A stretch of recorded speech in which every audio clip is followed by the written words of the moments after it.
কাটা ঘেঁষে আমরা এগিয়ে যাচ্ছি। আমার সাথে আছে শ্রদ্ধেয় আমার বড় ভাই ইমতাজ ভাই এবং বাইজিৎ, খুব শ্রদ্ধাভাজন ভাই।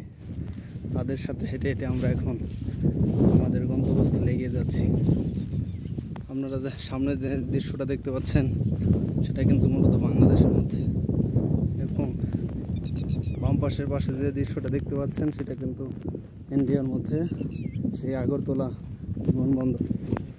সেই 1971 সালে আগরতলা সেই ষড়যন্ত্র মামলায় বাংলাদেশের যে রক্তক্ষয়ী যুদ্ধ মূলত এখান থেকে শুরু।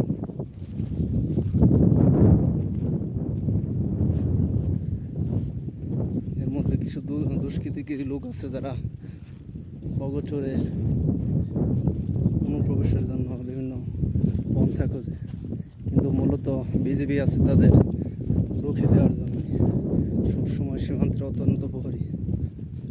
এত ঘাম ঝরা অক্লান্ত পরিশ্রম একমাত্র বাংলাদেশে মাতৃভূমি রক্ষা করার জন্য।